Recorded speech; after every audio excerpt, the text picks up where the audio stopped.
dernière chose que je voulais dire, vous avez sûrement entendu parler de hélicoptère-monnaie. Alors, hélicoptère-monnaie, c'est le truc d'après, soi-disant. Alors, vous savez, hélicoptère-monnaie, c'est le truc vraiment sympa. Donc, vous êtes chez vous le matin, vous prenez votre petit déjeuner, il y a un type qui sonne, il dit « Bonjour, je suis Mario Draghi, je t'ai amené des billets. » Donc, c'est vraiment ça, hélicoptère-monnaie. Donc, c'est le truc vraiment sympa.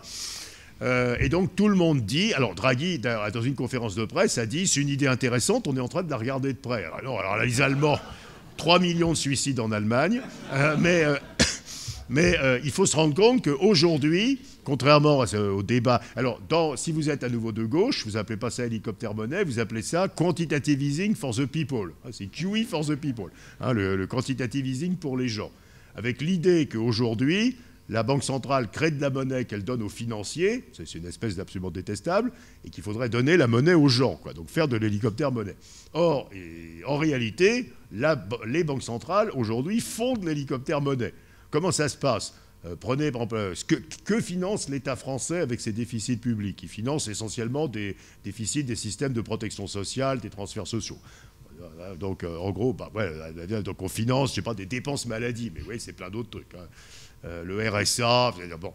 Et pour financer le RSA, l'État français fait des déficits et il émet des obligations. Ces obligations sont achetées par des investisseurs qui immédiatement les revendent à la BCE qui paye en monnaie.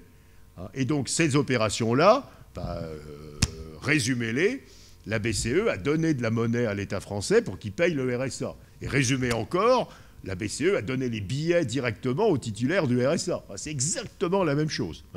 Donc le quantitative easing, quand il finance des dépenses de transfert public, c'est de l'hélicoptère-monnaie. C'est exactement de l'hélicoptère-monnaie. Dit autrement, la dette publique que la BCE... Alors pourquoi ? Alors je finis ça, vous le lirez dans vos journaux, et donc franchement, je réponds 30 secondes. On vous dit aujourd'hui, tout ce que nous faisons, tout ce que fait la Banque centrale n'est pas dangereux, parce qu'elle crée de la monnaie, mais elle achète des obligations des États. Donc elle a un joli bilan. Bilan, il est IFRS compatible complètement, quoi. Je veux dire, au passif, il y a de la monnaie, et à l'actif, il y a des obligations pour la même valeur. Donc tout le monde croit que ça vaut bien, que ça va bien. Sauf que ces obligations, elles ont été émises par les États, pas pour acheter du capital ou faire des investissements, pour financer des transferts publics. Donc la vraie valeur de ces obligations, c'est zéro. Donc vous avez deux façons de le faire apparaître. Soit vous le faites apparaître dans le bilan de l'État, qui a au passif des obligations et à l'actif rien, donc, ce qui est le cas du bilan de l'État, soit vous oubliez le bilan de l'État, vous ajoutez, vous consolidez le bilan de l'État et de la Banque centrale, et vous avez un bilan consolidé de l'État plus Banque centrale, où au passif, il y a de la monnaie, et à l'actif, il n'y a rien. Oui, tout ça, c'est un jeu d'écriture comptable, mais en réalité, les obligations qu'achète la BCE, elles valent zéro, puisqu'elles ne financent aucun capital qui ait une quelconque valeur. Donc nous faisons de l'hélicoptère-monnaie.